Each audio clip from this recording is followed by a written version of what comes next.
capítulo 2 do livro de 2 Reis, no versículo 7. E foram os 50 homens dos filhos dos profetas, e pararam defronte deles de longe, e assim ambos pararam junto ao rio Jordão. Então Elias tomou a sua capa e dobrou-a, e feriu as águas, as quais se dividiram para os dois lados, e passaram ambos em seco. Sucedeu que, havendo eles passado, Elias disse a Eliseu: Pede-me o que queres que te faça, antes que seja tomado de ti. E Eliseu disse: Eu peço que haja porção dobrada do teu espírito sobre mim. E ele disse: É uma coisa difícil que pediste. Se me vires quando for tomado de ti, assim te fará, senão, não. E sucedeu que, indo eles andando e falando, eis que um carro de fogo, com cavalos de fogo, os separou um do outro. E Elias subiu ao céu num redemoinho.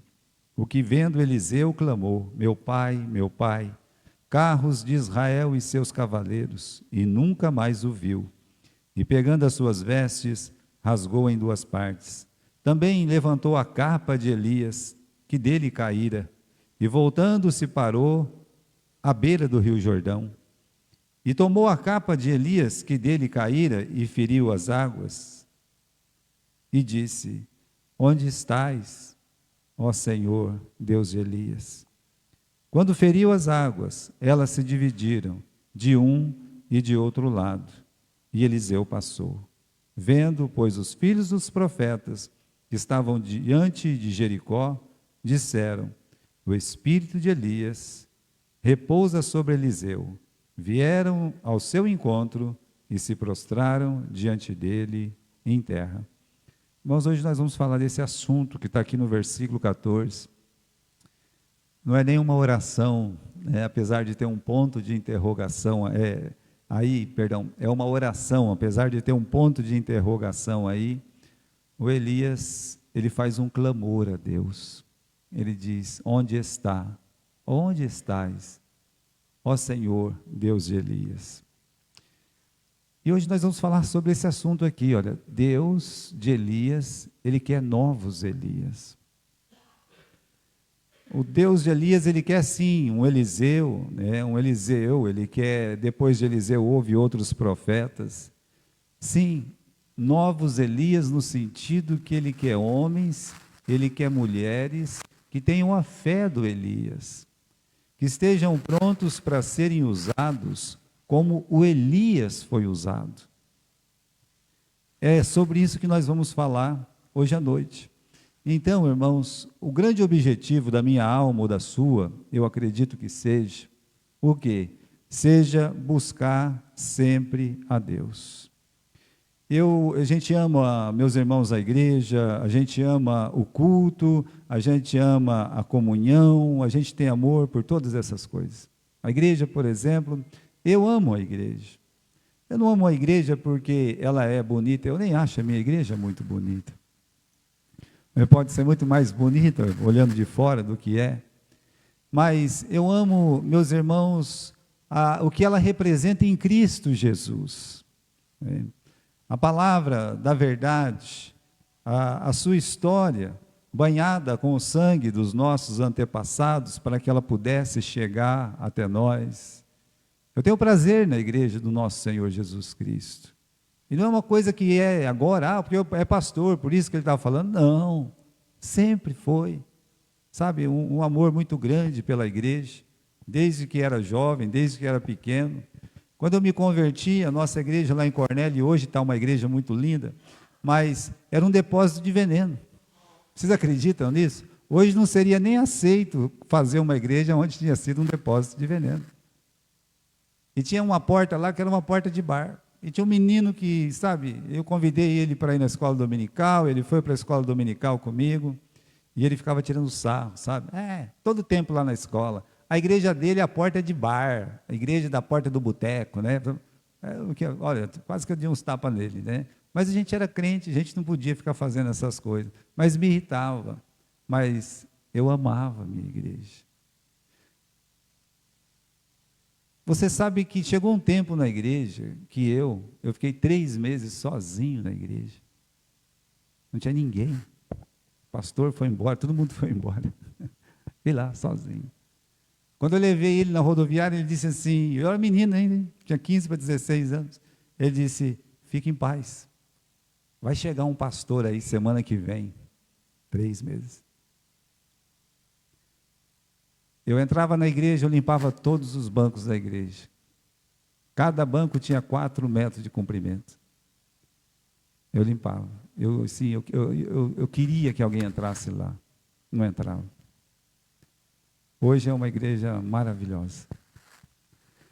Mas o que seria dessa igreja com pouca gente ou com muita gente, feinha como ela era fisicamente, ou linda como ela está hoje, se Deus não estivesse lá dentro? Para que serviria? Meus irmãos, por mais lindo que seja a nossa música, ou se nem tivesse uma música coordenada, como muitas igrejas ainda não têm, de que adiantaria se Cristo não fosse o objetivo, a alma de tudo isso? Seriam apenas cânticos. As orações sem Cristo seriam apenas rezas da vaidade. Veja como é importante entender que o nosso objetivo, o objetivo de nossas almas, deve sempre ser buscar a Deus. Olha essa pergunta aqui do versículo 14, né? Então, meus irmãos, ele faz uma pergunta aqui, você tem que entrar na história. O Elias foi o maior profeta desde Moisés. Se você imaginar que mais de 600 anos separa um profeta do outro, todo o tempo de Juízes, o primeiro rei, o segundo rei, o terceiro rei, o quarto rei, olha, muita coisa já tinha acontecido para que Moisés e Elias, eles tivessem um ministério, para não dizer muito parecido, em relação a milagres e maravilhas. Porque Moisés é um grande profeta, e parece que as pessoas entendem ser um grande profeta quem faz grandes milagres. E Moisés, meus irmãos, ele, pelo poder de Deus, o mar vermelho se abriu. Isso é uma coisa magnífica. E Deus poder mandar as 10 pragas, o maná, vitórias sobre o inimigo, é muita coisa. Mas demorou muitos anos até que alguém chegasse e olhasse para a cara de um rei e dissesse assim: tão certo como vive o Senhor, na presença do qual eu estou, que não vai chover até eu falar que chova. Puxa vida, 3 anos e meio sem chover. E aí um dia ele faz um desafio no Monte Carmelo e chama 400 profetas de Baal e desafia eles para ver, meus irmãos, quem consegue colocar fogo no altar e depois clamar para que a chuva venha. E quando a chuva caiu, que profeta? É o homem que está na casa da viúva, não falta comida na casa da viúva. É o homem que o filho da viúva morre, ele ressuscita. É o homem que pode olhar para inimigos, desce daí, profeta. Ele diz: olha, se eu sou profeta de Deus, vai descer fogo aqui, vai consumir todo mundo, e descia fogo. Esse é um profeta no estilo do Moisés. E agora, meus irmãos, Deus leva ele para o céu. Deus levou ele para o céu. E o Eliseu ficou no lugar dele. Então, esse é o momento. Veja só, o Eliseu, até aconteceu uma coisa que eu acho que é bem, sabe, é bem coisa de Deus mesmo, Qual que é a diferença de ser arrebatado antes de atravessar o Jordão ou depois de atravessar o Jordão? Qual que é a diferença? É a carruagem de Deus que vai buscar. A carruagem não estava no outro lado, estava no céu. Pois o Elias, ele pega o seu manto, dobra, bate nas águas, as águas se afastam e eles passam em seco. É um rio corrente, é um rio profundo naquele tempo. Aí então eles estão do outro lado. A carruagem levou o Elias. Bom, o Eliseu tem que voltar. E já tem um obstáculo, já tem um rio. Ele pega aquela capa, estou com a capa milagrosa, ele bate e não acontece nada. É isso aí, meus irmãos. No original, ele pega a capa, ele bate e as águas não saem do lugar. Continuam correndo. Continuam saindo do Monte Hermon, passando pelo Mar da Galileia até chegar no Mar Morto. Pronto. Mas ele dá um intervalozinho e ele faz essa oração. Onde estás? Onde está o Deus de Elias? Aí ele pega a capa novamente e bate, e as águas se abrem. Então, veja, onde está o Deus de Elias?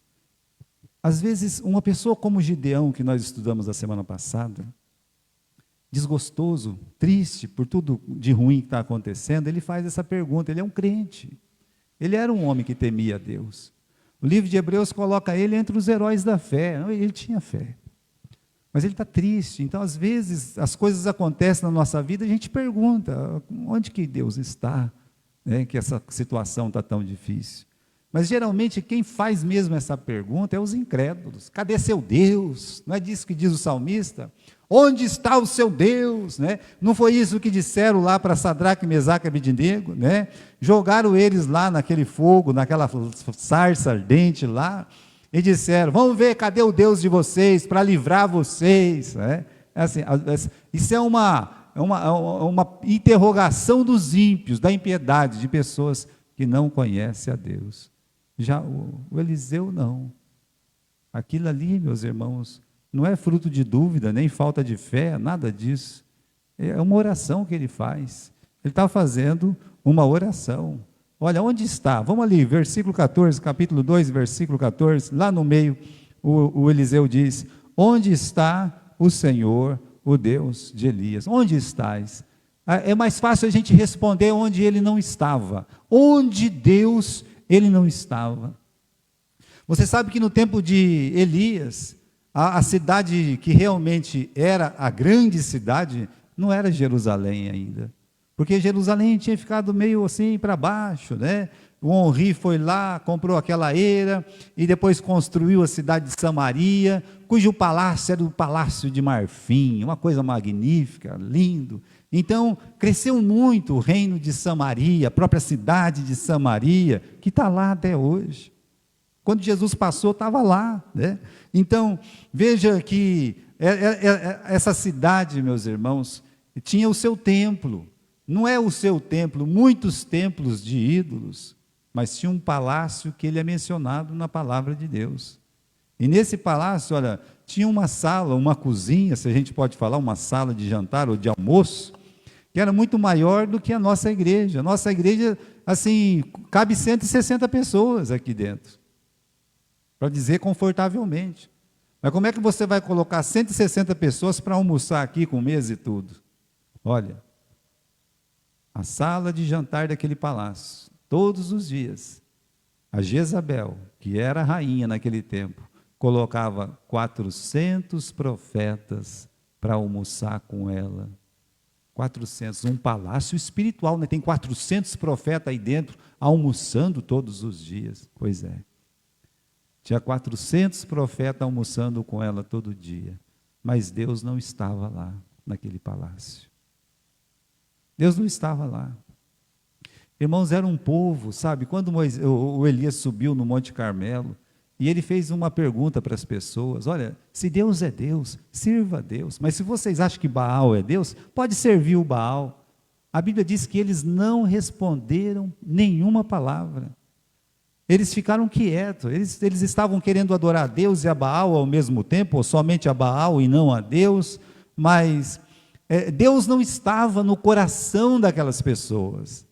E eram assim, praticamente toda a população do reino de Israel, cuja capital era Samaria. Então eram muitas pessoas ali, e cadê Deus ali? Onde que está Deus? Deus não estava ali no coração daquelas pessoas. Até o Elias, quando ele estava depressivo, e ele fugiu, ele falou isso para Deus, meu Deus, eu fiquei sozinho. Eu estou sozinho, Senhor. Era uma coisa que ele sentia, porque ele olhava para a rua, ele olhava para os jardins, ele olhava para a direita, olhava para a esquerda, ninguém se manifestava. Tem 7.000 que não dobrou o joelho para Baal, mas os 7.000 também não fez nada. Tem os filhos dos profetas, mas os filhos dos profetas não faziam nada, mais atrapalhava que ajudava. Não adorava Baal, mas também não trabalhava para Deus. Como é que Deus vai se manifestar ali? Então a gente pode dizer, não estava no palácio, não estava lá no meio daquelas pessoas, mas quando o Elias foi embora, olha que interessante, que Deus levou Elias, caprichosamente Deus deixou que a sua capa caísse no chão. Deus deveria ter levado aquela capa também, sabe? Porque imagine se alguém coloca a mão naquela capa hoje e fala, essa é a capa do Elias, pronto, né? A gente estava aqui com um problema nessas igrejas. Que alguém ia dizer, eu tenho a capa do Elias, não é assim? Então, aquela capa já tinha feito um grande milagre. Abri, meus irmãos, aquele rio, ele bateu, pegou aquela capa, alguém podia dizer, olha, essa capa é a capa do poder, é a capa milagrosa, né?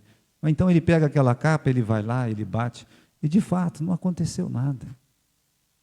Então Deus não estava naquela capa. Porque aquela capa, meus irmãos, que Elias usou, aquela capa sem Deus, ela é só um pedaço de pano, ou um pedaço de plástico, ou um pedaço de couro. Vamos dizer que alguém chegasse assim e dissesse, olha, eu tenho um pedaço de madeira aqui, esse pedaço de madeira, você pode não acreditar, mas é do madeiro da cruz que o Senhor Jesus Cristo, ele foi crucificado. Eu tenho certeza que em alguma parte desse mundo alguém ainda fala uma coisa dessa. E alguém podia dizer, então há poder aí, né? Há poder aí. Não, aquela cruz, não precisa nem ser um pedaço, ela completa, sem a presença de Cristo, ela é um pedaço de pau.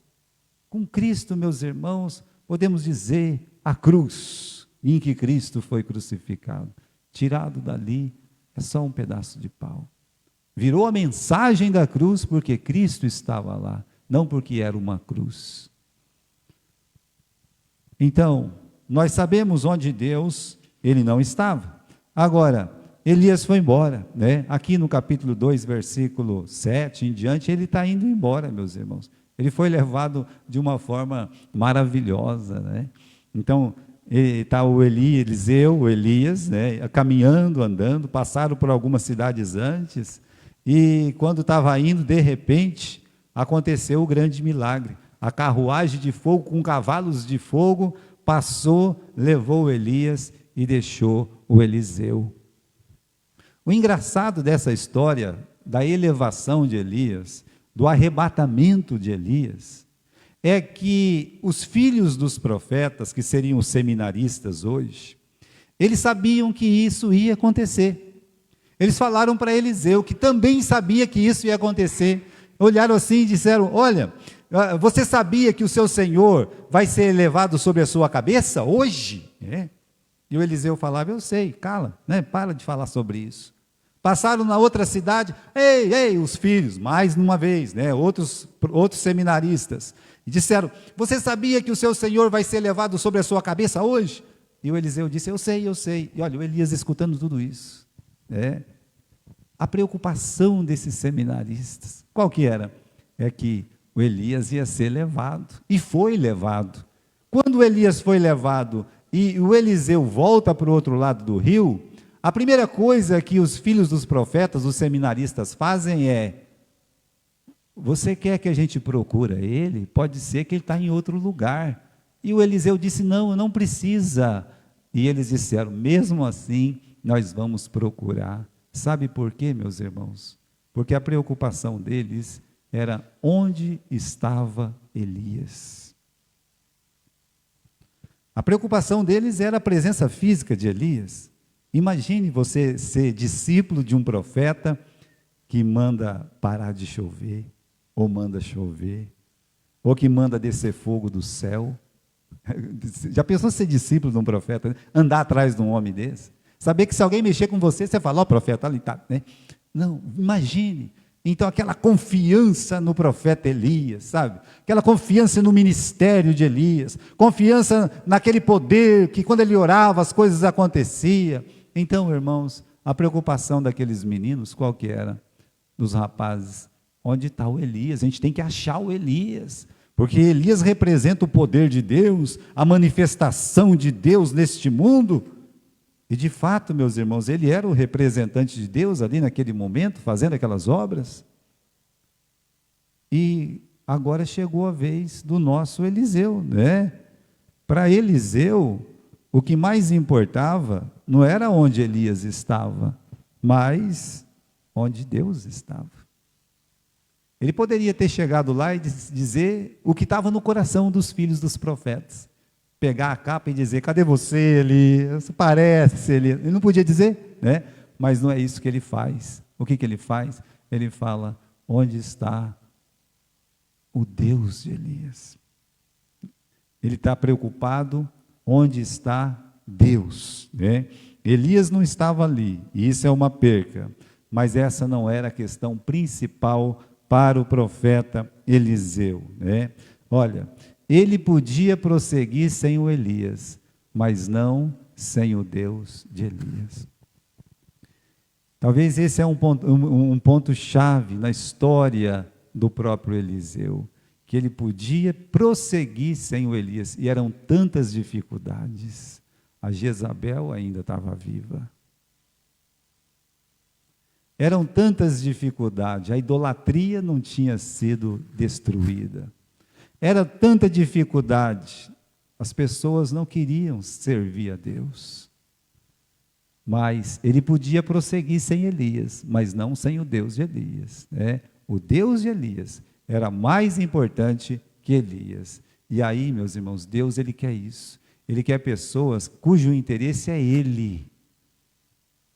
Qual que é o nosso interesse? É Ele. Onde está? Está o quê que você gostaria? Uma igreja afortunada? Não. Onde está uma igreja que está chovendo as multidões? Não. Onde está o quê? Onde está o Senhor, Deus de Elias. Então Deus, ele tem prazer, né, nas pessoas cujo interesse é Ele próprio. Deus quer pessoas que, assim, estejam desejosos de estar na sua presença, como Elias estava desejoso de estar na presença de Deus. Agora, irmãos, uma outra coisa importante é que sem o Deus de Elias, tudo que o profeta Eliseu já tinha feito, ou ainda ia fazer, não tinha valor nenhum, sabia? Como é que começou o ministério de Eliseu? Começou que ele estava lá trabalhando com uma junta de bois, e aí o profeta Elias passou e jogou lá a capa sobre ele, né? E disse, você sabe o que eu estou fazendo para você, ou seja, agora você vai ser meu discípulo. E o Eliseu entendeu, ele voltou para casa, pegou os bois e sacrificou, ou seja, ele matou, pegou a madeira da junta, fez lá uma fogueira, então ele fez um churrasco, convidou toda a família e disse, olha, de hoje em diante eu estou indo servir a Deus, eu estou deixando aqui o meu pai, a minha mãe, eu estou indo servir a Deus, a minha vida agora é para servir a Deus. Bom, mas ele poderia ter feito isso, sabia? Ele poderia ter feito um grande churrasco e dizer assim, pessoal, eu estou saindo de casa, eu quero ser uma pessoa melhor e coisa e tal. Olha, sem a presença de Deus, sem o Deus de Elias, deixar pai e mãe, deixar o trabalho, isso não tem significado nenhum, não tem valor nenhum, não tem.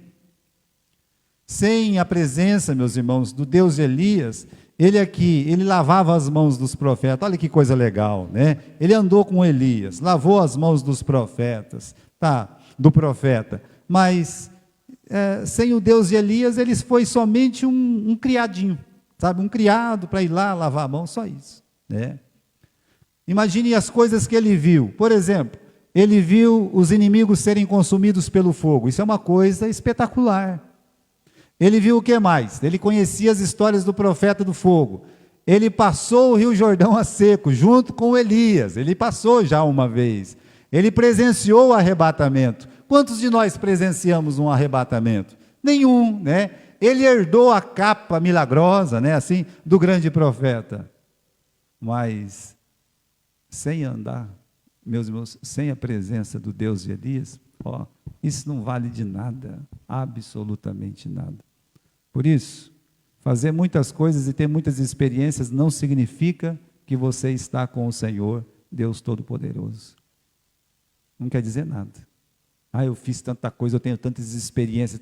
Mas vem cá, deixa eu dizer uma coisa para você. Você tem Deus. Você já entregou a sua vida para Jesus. O objetivo da sua alma é andar na presença de Deus, de servir a Deus. Esse é o grande objetivo, porque se não for, qualquer coisa que você fizer não tem nenhum valor. Não tem. E, portanto, que ele disse, onde está o Senhor, Deus de Elias? Meus irmãos, o Deus de Elias está onde sempre esteve, querendo fazer de nós o mesmo que ele fez com Elias. Um pai perdeu uma criança.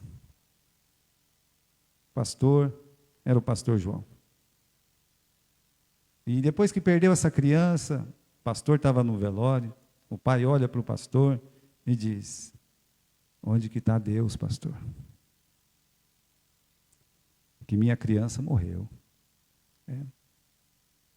E o pastor olha para ele e diz, meu filho, eu lamento muito, nós oramos para que ele não fosse, mas Deus está no mesmo lugar quando o próprio filho dele morreu para salvar você e o seu filhinho. Olha, Deus, o Deus de Elias, está onde ele sempre esteve, ele está lá. A presença dele é viva, é real. E ele quer fazer em nós a mesma coisa que ele fez com o profeta Elias. Não tem nenhuma diferença. O que ele fez com Elias, ele quer fazer com o Gilberto. Então a gente pode conhecer Deus como Elias conheceu, né? Deus quer novos Elias que queiram estar diante da tua face. Deus quer novos Elias com oração fervorosa, né? Deus quer novos Elias que creiam que Deus, ele supre necessidades, e Deus quer novos Elias que têm prazer dele vir buscá-los. Ele tem uma carruagem para buscar as pessoas, mas ele quer que as pessoas, meus irmãos, estejam na sua presença. Então, onde que está o Deus do Elias? Ele está lá, onde ele sempre esteve. Ele está lá, meus irmãos, querendo que apareça os novos Elias. Olha, eu digo para você, o Elias, de repente, ele apareceu do nada, né? E essa que é realmente a bênção de uma vida evangélica. De repente, aparecem pessoas que creem no Senhor Jesus Cristo, que entregam suas vidas a Jesus. Do nada, Deus manda pessoas que dizem, eu quero entregar minha vida para Jesus. E pessoas que talvez possam dizer, eu sou como Elias. E eu sendo como Elias, Deus pode fazer comigo a mesma coisa que ele fez com Elias, porque não depende de mim, como não dependia de Elias. Mas a pergunta é, nós cremos nisso? Nós cremos que o Deus de Elias nunca mudou, que ele está lá, que ele tem poder, o prazer dele, da gente poder andar na sua santíssima presença. Vamos para o capítulo 17 do livro de 1 Reis. Só 3, 4 páginas aí para trás. Você encontra o capítulo 17 do livro de 1 Reis. Aqui vai aparecer, meus irmãos, o profeta, o Elias. É aí que aparece o profeta, o Elias. Num momento muito difícil. Num momento de idolatria. No momento de abandono a Deus, que as pessoas não queriam servir a Deus, aí aparece alguém. Mas aparece alguém que diz essa frase aqui, capítulo 17 e versículo 1. Então Elias, o tisbita, dos moradores de Gileade, disse a Acabe, vive o Senhor, Deus de Israel, perante cuja face eu estou. Então, Deus quer novos Elias que tenham o prazer de estar na presença dele. A pessoa poder olhar até para o inimigo, como Acabe era um inimigo de Deus, e dizer assim: eu estou na santíssima presença de Deus, né? Na presença aqui do meu Senhor, tão certo como vive o Senhor, perante cuja face eu estou. É preciso crer que esse Deus, ele vive, ele está vivo, né? Lembra que eu disse para vocês? Ele perguntou isso para as pessoas no Monte Carmelo: vocês acreditam em Deus? Creem em Deus? Sirvam a Deus, se não, olha, vocês podem servir a Baal porque vocês acreditam em Baal, mas ninguém pode servir a dois senhores.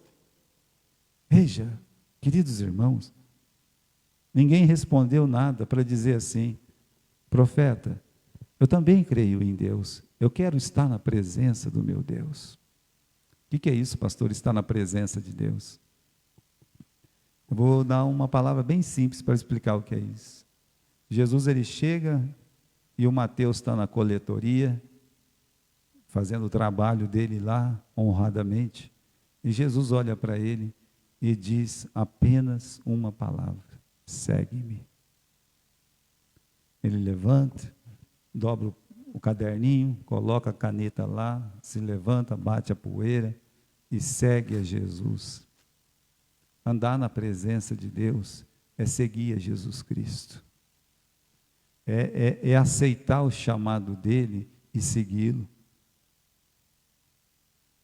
Veja que o Mateus não disse: aonde o senhor vai? Por que você está perguntando, Mateus? Eu tenho que saber onde o senhor vai, para ver se eu quero ir também, né?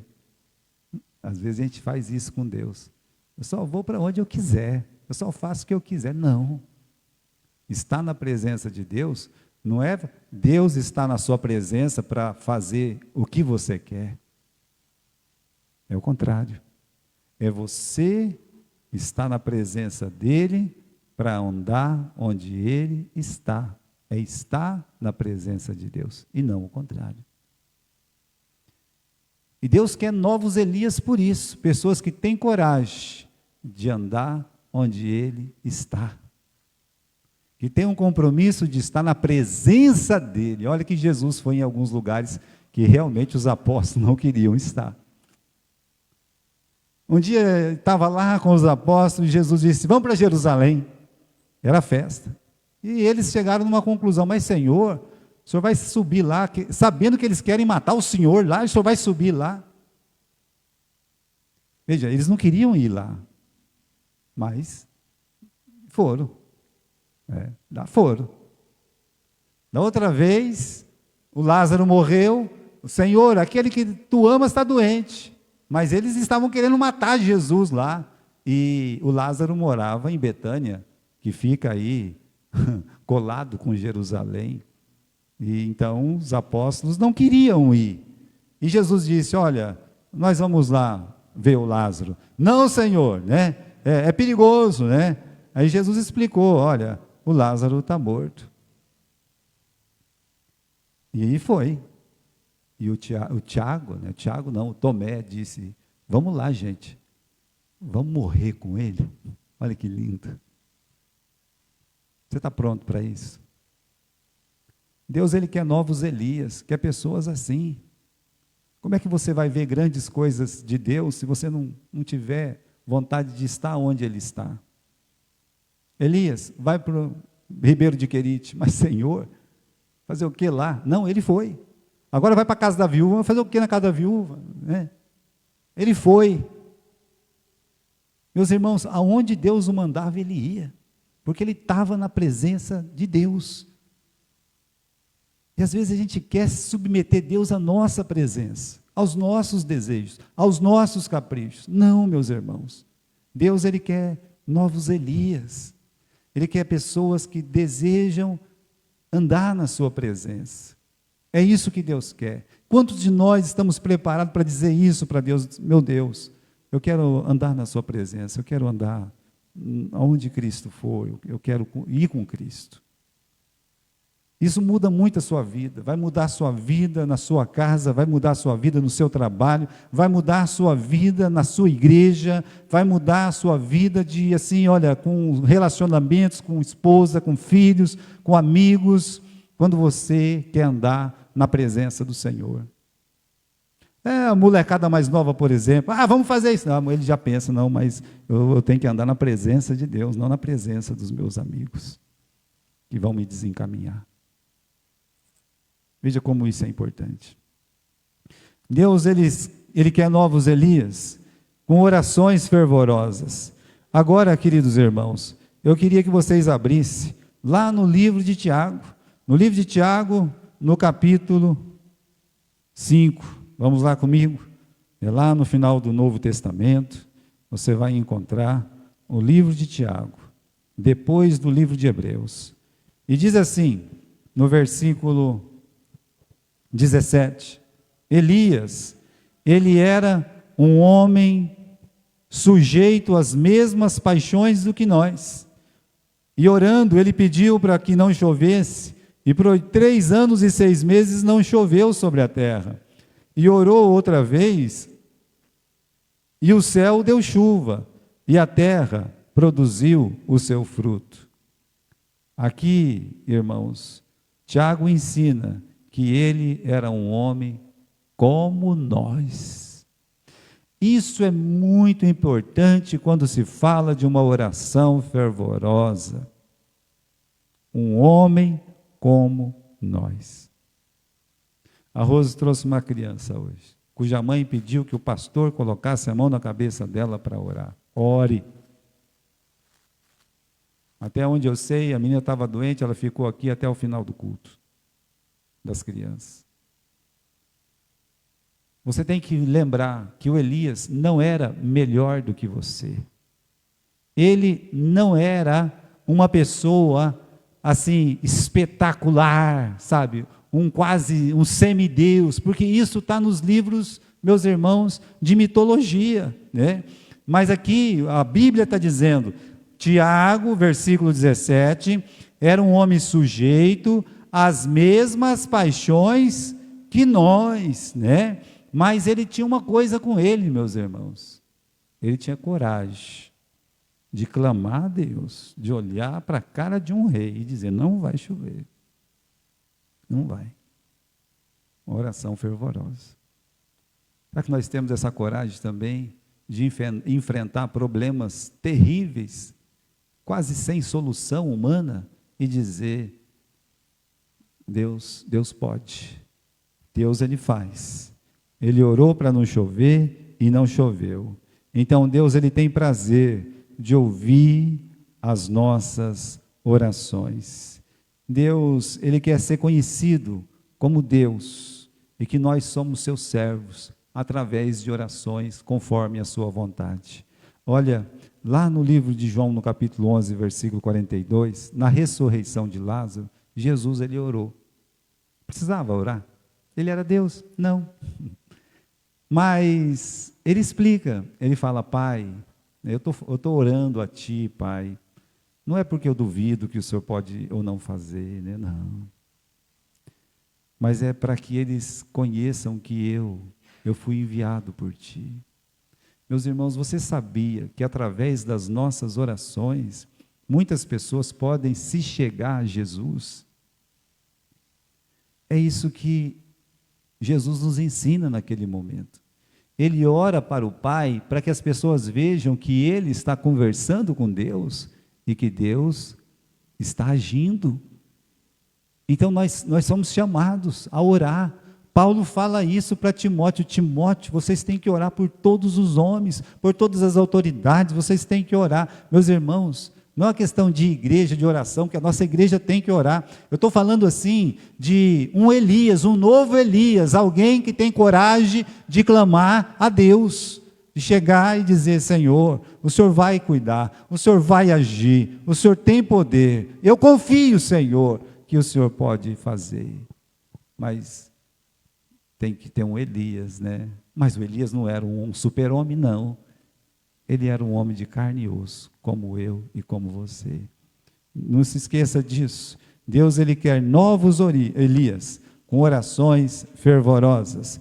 Deus, ele quer novos Elias, né? Que crê que ele supre todas as nossas necessidades, sabe?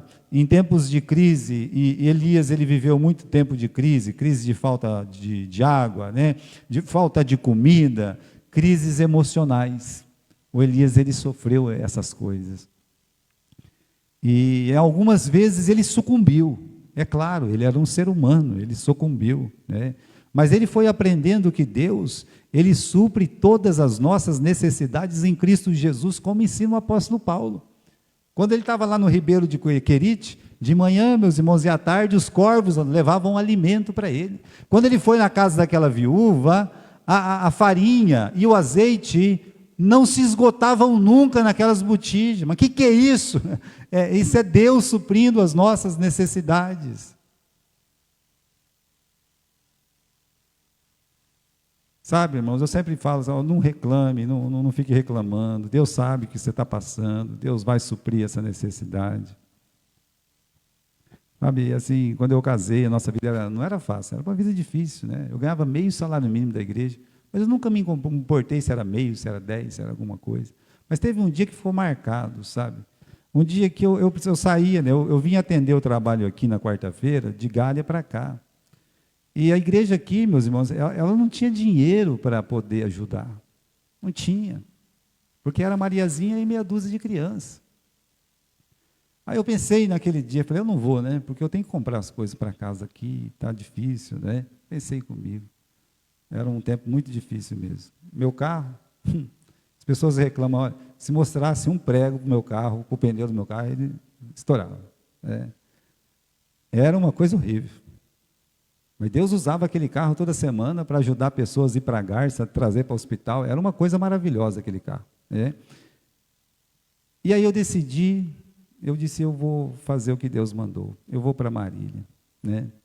Aí quando eu cheguei em Marília, eu vim aqui com o pastor Domingos, toda quarta-feira, os pastores se reuniam, a gente orava junto, a gente, né? Eu brinco com ele e falo assim, no tempo que você era pequeno, né? Mas a igreja dele era bem menor ainda.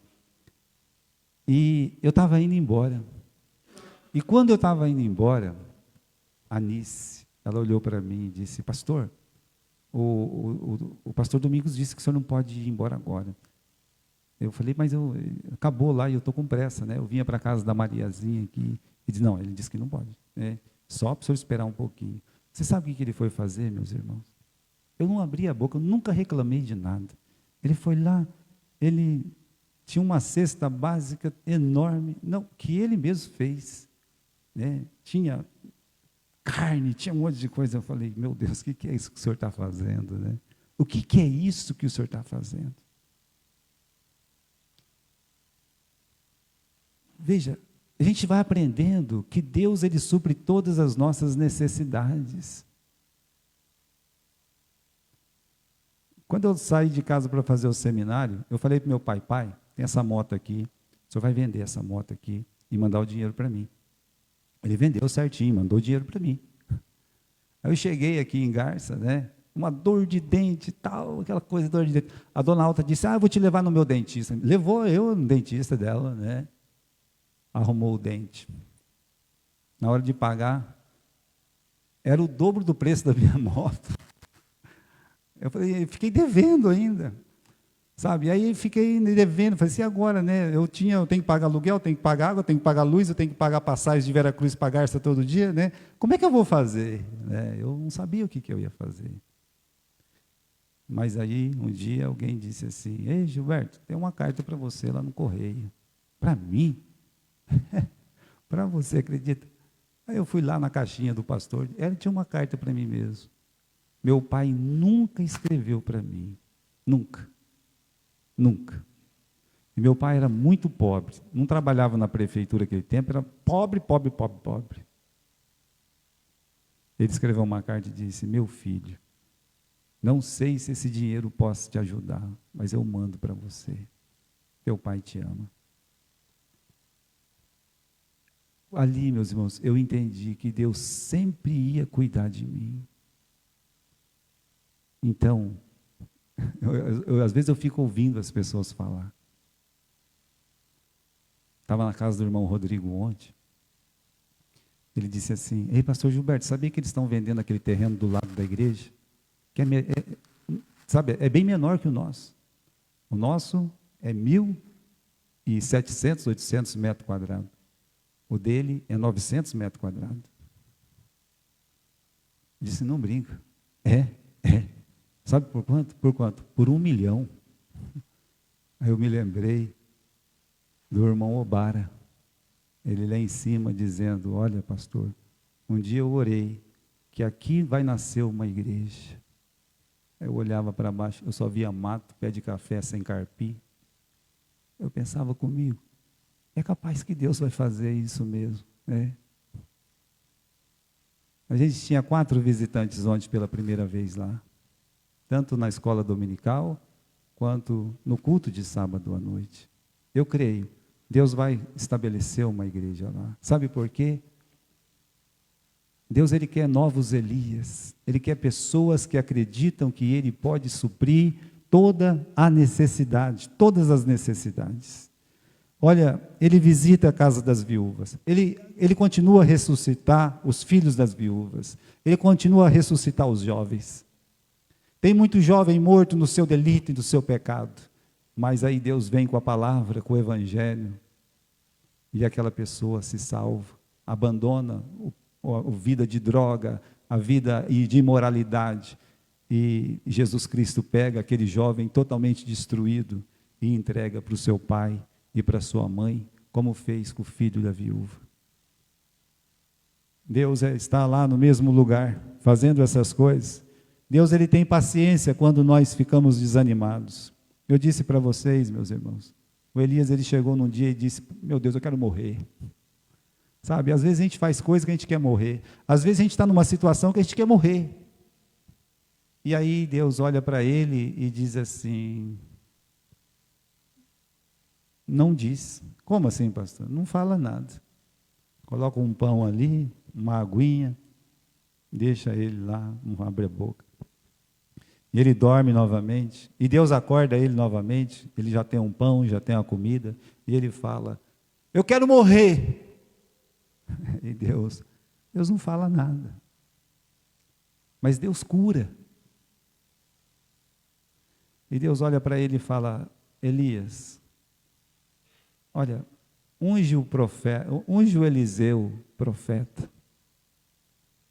Vai lá.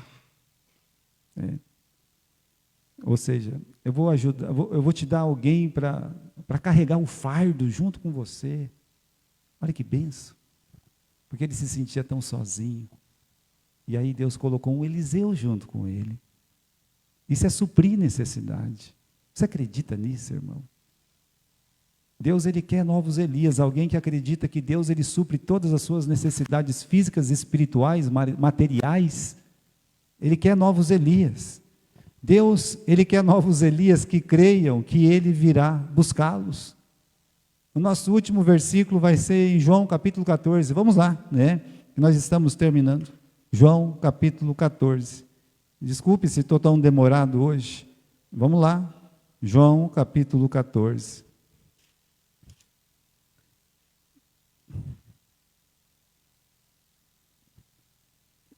Aqui, queridos irmãos, é a noite que antecede a morte de Jesus. Aqui é quinta-feira à noite. Ele morreu na sexta. Todo mundo estava triste. Os apóstolos estavam tristes. Jesus vai embora. Jesus vai morrer. E aí Jesus fala essas palavras: não se turbe o vosso coração. Versículo 1. Credes em Deus, credes também em mim. Na casa do meu pai há muitas moradas. Se não fosse assim, eu não vou-lo teria dito. Olha só, lá na casa do meu pai tem lugar para todo mundo. Se não fosse assim, eu não falava. Versículo 3. Quando eu for e vos preparar lugar, eu virei outra vez e vos levarei para mim mesmo. eu vou pegar vocês para mim, para que onde eu estiver, estejais vós também. Oh, esse é o Deus de Elias, que quer novos Elias. Os filhos dos profetas sabiam que Deus ia levar Elias. O Eliseu sabia que Deus ia levar Elias. O Elias sabia. E aí, meus irmãos, andando de repente, aquela carruagem de fogo com um cavalo de fogo. Pastor, será que Deus vai vir me buscar com uma carruagem de fogo? Eu acho que não, meu irmão. Eu acho que não. A gente tem a morte do Estevão, no livro de Atos, no capítulo 7, que quando as pessoas pegam em pedra para apedrejá-lo, ele olha para cima, ele sabe que ele vai morrer, que eles vão matar ele a pedrada. Ele olha para cima, ele vê o céu aberto, ele vê a glória de Deus. Do lado direito da glória de Deus estava Jesus. É o que basta. Essa visão na hora da morte vale muito mais do que uma carruagem de fogo, um cavalo de fogo. Jesus está fazendo uma promessa para que, quando eu vier, né, vamos ler aqui o versículo 3, né? Quando eu for e vos preparar lugar, eu virei outra vez e vos levarei para mim mesmo. Eu vou levar vocês para mim. Ai, que maravilha, que bênção. É por isso que Deus quer novos Elias, para levar esses Elias todos para Ele, como fez com o próprio Elias. Você creu em Cristo como Salvador? Amém, amém. Jesus prometeu vir te buscar. Essa é uma promessa que Jesus Cristo fez, e nós cremos nessa promessa. Creia nessa promessa, porque Elias, ele creu nessa promessa.